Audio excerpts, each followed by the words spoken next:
Michael Turner rubbed his calloused hands together as he sat at the kitchen table, waiting. The clock on the wall ticked past 8:30 p.m. Rachel was late again. After 18 years of marriage, he could set his watch by her routines, or at least he used to. The lasagna he'd prepared, her favorite, sat cold in the oven. At 41, Michael's body carried the weight of his years at the steel plant. Foremanship had its privileges, but physical toll wasn't one of them. His broad shoulders slumped slightly as he checked his phone again. No messages. Just stuck in traffic, he muttered to himself, a habit he'd developed lately. Talking to the empty rooms of their modest three-bedroom home felt less pathetic than admitting he was lonely in his marriage. When the front door finally opened at 9:15, Rachel breezed in with a cloud of perfume he didn't recognize. "Sorry I'm late," she said, not meeting his eyes. Work meeting ran long. Michael rose to kiss her, but she turned, offering only her cheek.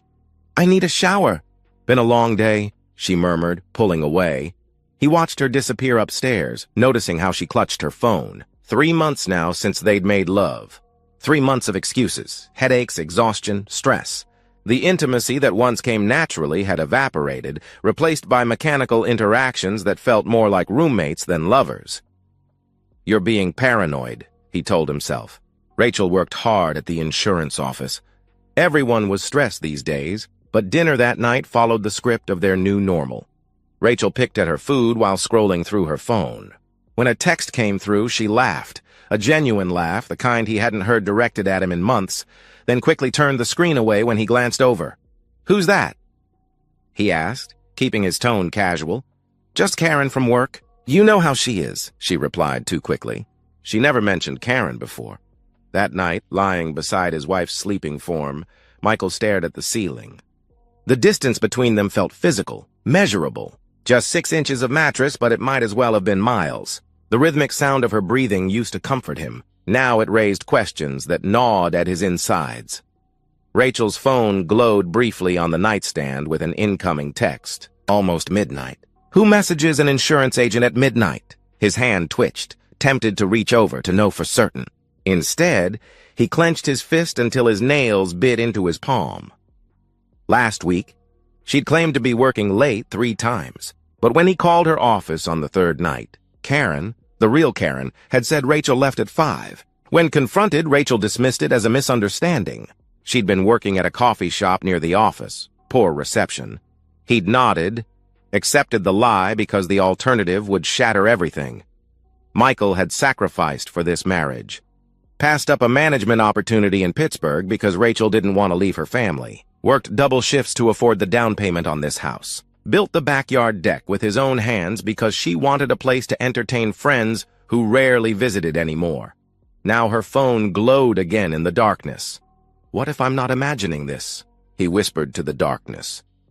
Michael stared at Rachel's phone on the nightstand, his fingers trembling inches away.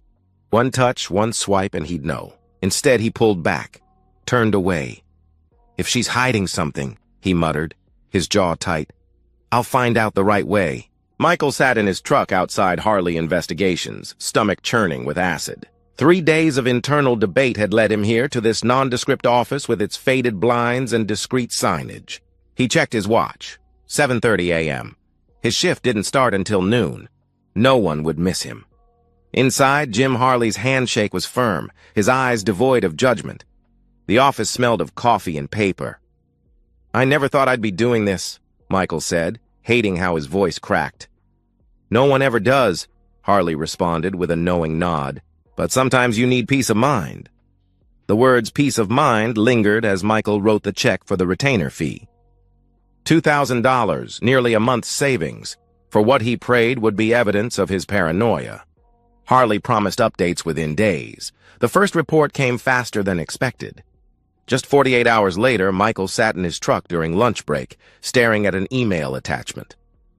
His thumb hovered over the download button for 3 full minutes before he tapped it. The photos loaded one by one. Rachel's car parked outside a gym. Rachel meeting a man in the parking lot, tall, younger, wearing expensive clothes.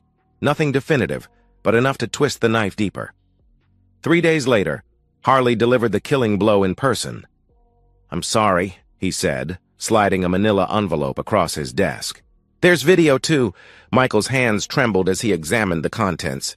Rachel with the same man entering their home at 1:14 p.m. on Tuesday while Michael worked overtime. More photos. The man's BMW in their driveway. Rachel and the man embracing on their front porch. And finally, through the bedroom window, Rachel and her lover in Michael's bed. Their bed? The betrayal cut deeper knowing she'd brought him home. Not some anonymous motel or the man's place. Their home, where Michael had installed new flooring last summer, where they'd talked about starting a family before Rachel decided her career needed more time. "His name is Daniel Reeves," Harley explained, tapping the photo. "Financial advisor. Met your wife through a client, from what I could gather." That evening, Michael watched Rachel prepare dinner, moving around their kitchen as if nothing were wrong. He studied her actions with detached curiosity, like observing an actress in a play. "You've been working late a lot," he said conversationally, noting how her shoulders tensed almost imperceptibly. "End of quarter," she replied smoothly. "You know how it gets." "Must be tough," Michael nodded, "especially those late nights on Tuesday." Her hesitation lasted only a millisecond. "Worst day of the week. Client meetings back to back," she answered, eyes never leaving the vegetables she was chopping. The lie flowed from her lips with practiced ease. In that moment, something inside Michael, something warm and hopeful, died. The rage he expected didn't come. Instead, a strange calm spread through him, cooling his blood, clearing his mind. He wouldn't scream, wouldn't beg for explanations, wouldn't give her the satisfaction of seeing him broken. Later, alone in his truck, Michael re-watched the video. Rachel laughing with Daniel in their kitchen, drinking wine from glasses they'd received as wedding gifts. Rachel leading him upstairs. The sounds through the open bedroom window, captured by Harley's directional microphone, left nothing to imagination. Michael closed the video and stared at his reflection in the darkened phone screen. The face looking back seemed older, harder. The naive man who'd sat in Harley's office days ago was gone, replaced by someone with steel in his veins. "If you think you've humiliated me, Rachel," he whispered into the dark, "you haven't seen anything yet." He started the engine, decision made. This wouldn't end with divorce papers and lawyers. Rachel had defiled their home, their marriage, their life. She deserved more than a clean break. She deserved to lose everything, just as he had. Aaron Schmidt's basement workshop smelled of solder and circuit boards. The fluorescent lights hummed overhead as Michael finished explaining the situation. His voice flat and emotionless, like he was reading a technical manual. "Jesus." "Mike," Aaron said, pushing his glasses up. "I'm sorry, man." Michael shrugged. "Sorry doesn't fix it," he responded flatly. They'd been friends since high school, Michael heading to the plant while Aaron went to technical school. Now Aaron ran his own security business, installing systems for homes and small businesses across town. "What exactly are you looking to do here?" Aaron asked, caution in his voice. "I want to see everything," Michael replied. "Every moment they think they're alone. Every lie, every betrayal." Aaron studied him. "Surveillance is one thing. What comes after is your business. But I need to know you're not planning anything illegal," he pressed, concern evident in his tone. Michael met his gaze steadily. "Nothing illegal. Just truth. Painful public truth." Over beers, they sketched the plan. Wireless cameras, hidden in smoke detectors, air vents, and bookshelf corners. Remote monitoring through Michael's phone. Backup to cloud storage only Michael could access. "And the smoke devices?" Aaron asked, pointing to that section of their diagram. Michael's expression remained unchanged. "Theatrical smoke, non-toxic, remote-activated, like they use in fire drills or stage productions." Aaron nodded slowly. "I can build that. Small canisters, powerful enough to fill a room in seconds." "But Mike, this is elaborate," he observed, eyebrows raised. "She didn't just cheat," Michael replied, his first hint of emotion breaking through. "She brought him into our home, where we built our life, He stopped, composing himself. "This isn't just about catching them. It's about consequences." The installation took 3 days, working while Rachel was at the office. Aaron placed cameras in the bedroom ceiling fan, behind the living room television, in the hallway smoke detector, and above the kitchen cabinets. The smoke emitters, disguised as vent covers, went into the bedroom, hallway, and living room. "Test the feed," Aaron instructed, standing in the bedroom. Michael checked his phone outside. The app showed 4 different views, crystal clear. He could see Aaron waving from different angles. Perfect, Michael confirmed. That night, Michael acted normal when Rachel came home. He kissed her cheek, asked about her day. He even suggested they watch a movie together, something they hadn't done in months. Rachel seemed surprised, then suspicious, but eventually relaxed on the couch beside him. For a moment, with her guard down, she looked like the woman he'd married. Beautiful, warm, present. The pang in Michael's chest surprised him. "Everything okay?" she asked, catching him staring. "Everything's fine," he lied, matching her skill for deception. The next day brought the first test of the system. Rachel called to say she'd be working late. Michael watched his phone as she arrived home at 5:30, made 2 calls, then let Daniel in through the back door at 6:15. The camera in the bedroom captured everything. Their embrace, their undressing, their laughter about Michael working the night shift. The sound was crisp enough to hear Rachel tell Daniel how much better he was, how Michael never satisfied her anymore. Michael watched dispassionately, recording the footage, cataloging every betrayal. When they moved to the shower, he switched camera views, clinical in his observation. At work, Michael maintained his routine. He joked with coworkers, discussed weekend plans, supervised his team with the same attention to detail. No one suspected the rage frozen beneath his calm exterior. At home, he played the devoted husband, even suggesting they plan a weekend getaway to reconnect. Rachel agreed, seeming relieved at his obliviousness. Over the next 2 weeks, Daniel visited 6 times. Each encounter was recorded, saved, backed up. Michael learned their patterns, their preferences, their schedule. Then his private investigator called with news. Rachel had asked for Friday off. So had Daniel. A long weekend while Michael worked. That night, Michael watched the live feed as Rachel texted Daniel. He smiled coldly at the screen at her obvious excitement. "Dance while you can," he whispered. The curtain dropped soon. Thursday afternoon, the call came during Michael's lunch break. Jim Harley's voice was terse. "They're at your place now. Arrive separately, 5 minutes apart," he reported quickly. Michael's pulse remained steady as he checked his phone. The bedroom feed showed them already undressed, Rachel laughing as Daniel kissed her neck. He closed the app. "Sanders," Michael called to his assistant foreman. "I'm heading out. Family emergency." The drive home took 17 minutes. Michael parked 2 blocks away, beneath the shade of an elm tree where he had a clear view of his house but wouldn't be immediately spotted. He pulled out his phone and opened the surveillance app again. They were still in bed. Rachel on top now, her back to the camera. Daniel's hands gripping her waist. The audio picked up every sound, every whispered encouragement. Michael watched with clinical detachment, waiting for the perfect moment. Mrs. Abernathy, the retired school teacher next door, was watering her garden. Across the street, the tailor's teenage son was washing his car. 3 houses down, Carl Weber, Michael's friend and drinking buddy, was trimming hedges. Witnesses. Plenty of witnesses. Michael opened a second app, the custom controller Aaron had designed. 4 smoke emitters, each with its own activation switch. He took a deep breath, centered himself, and pressed all 4 simultaneously. On screen, the effect was immediate. Thick white smoke billowed from the vents, filling the bedroom within seconds. Rachel screamed. Daniel shouted. They scrambled for clothes, but found only chaos in the rapidly filling room. "Fire!" Rachel's voice shrieked through the audio feed. "We have to get out!" Michael stepped out of his truck and began walking calmly toward the house. From his vantage point, he could see Mrs. Abernathy already on her phone, likely calling 911. The tailor boy had stopped washing his car. Attention fixed on Michael's home where smoke now visibly leaked from a bedroom window. The front door burst open. Rachel emerged first, completely naked, coughing violently, eyes wide with panic.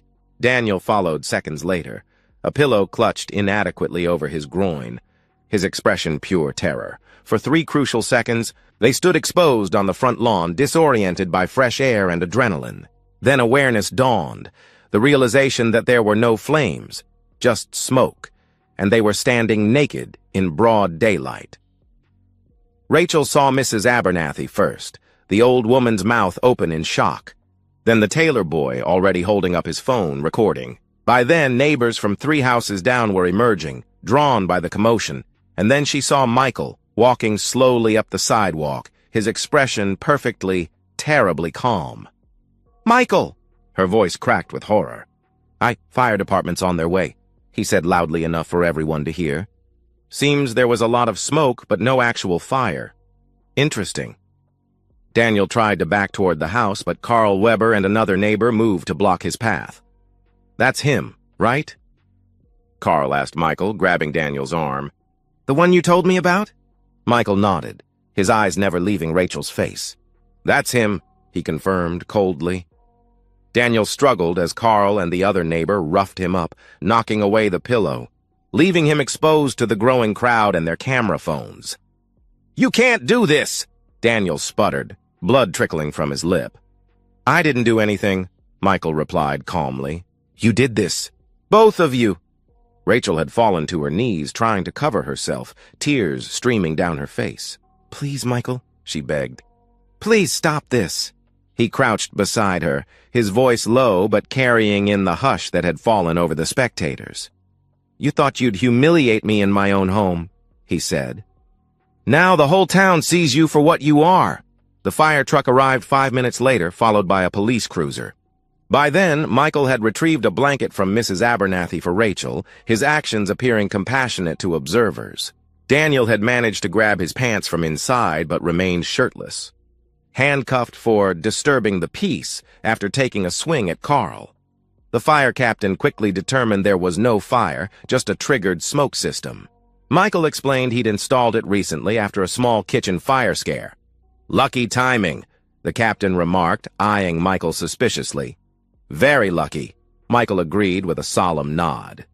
That night, alone in his truck parked outside a motel where he'd taken a room, Michael methodically edited the footage. He combined the bedroom scenes with the front yard chaos, blurring only what was legally necessary. The file grew to just over 7 minutes, concise, undeniable evidence. He titled it simply, "The Truth." With one click, he uploaded it to 3 different platforms, then texted the links to everyone in Rachel's contact list he'd copied from her phone months ago. As the view count began climbing, Michael closed his laptop and lay back on the motel bed, finally allowing himself to feel something, not satisfaction exactly, but the quiet certainty that balance had been restored to the universe. The video spread through town like wildfire. By morning, it had 20,000 views. By evening, over 100,000.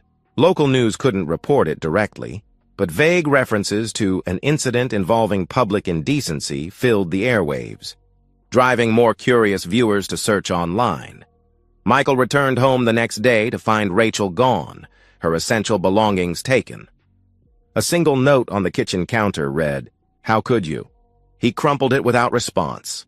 3 days later, Rachel's sister called, voice tight with controlled anger. "She's staying with me," she said. "She wants to come get the rest of her things." "The door's unlocked from 9 to 5 tomorrow," Michael replied evenly. "I won't be here. This is cruel, Michael." "Even if she made a mistake," she began, but Michael cut her off. "A mistake is forgetting an anniversary," he interrupted. "What she did was a choice, made repeatedly, in my home." The sister had no response to that. At work, Michael received nods of respect from men who'd seen the video. No one mentioned it directly, but their eyes conveyed understanding, even approval. The women avoided his gaze, uncomfortable with his calculated revenge, yet unable to defend Rachel's actions. The divorce proceedings moved swiftly. Michael's lawyer presented the private investigator's evidence, the professional photographs and videos, not the viral footage. Rachel had no leverage, no claim to alimony given her infidelity was documented. Michael kept the house, his pension, his dignity. Rachel's professional life collapsed alongside her marriage. The insurance firm, concerned about community standards and company image, terminated her position. Daniel fared no better. His financial firm placed him on leave, then quietly asked for his resignation. 2 weeks after the incident, Michael received a text from an unknown number, Daniel's wife, thanking him for exposing the affair. She'd taken their children to her parents' home in Colorado. "At least someone had the courage to tell the truth," her message read. Michael didn't respond. Rachel attempted reconciliation once, appearing at his door late one evening, eyes red-rimmed, voice trembling. "We could try counseling," she suggested. 18 years, Michael. Doesn't that mean anything? He studied her face, still beautiful, still familiar, and felt nothing but hollow recognition. It meant everything, he replied evenly. That's why I did what I did. You humiliated me. Her composure cracked. I lost everything, she cried, her voice breaking. You chose this, Michael said, his voice never rising. I just made sure you couldn't hide it. After she left, Michael stood in the empty kitchen, listening to the silence. No pretense, no lies. The house felt larger without her presence, without the weight of deception. He opened a beer and walked through each room, acknowledging the memories but refusing to be haunted by them. In the bedroom, he'd replaced the mattress, rearranged the furniture. Nothing remained of their life together except the structure that contained it. Michael sat on the edge of his new bed, took a long sip of beer, and whispered to the empty room. Freedom has a price. She paid hers. 6 months passed. Winter yielded to spring, bringing new growth to the flower beds Rachel once tended. Michael let them fill with wildflowers instead, untamed, honest in their randomness. The video had long since faded from public interest, but its impact lingered. Rachel had left town, moved to Cincinnati according to mutual friends who still spoke to both of them. Daniel had disappeared entirely from local gossip. They existed now only as characters in a cautionary tale, whispered about at bars and book clubs. Michael found himself the unexpected recipient of attention from single women in town. He declined all advances, not from loyalty to Rachel's memory, but from a newfound comfort with solitude.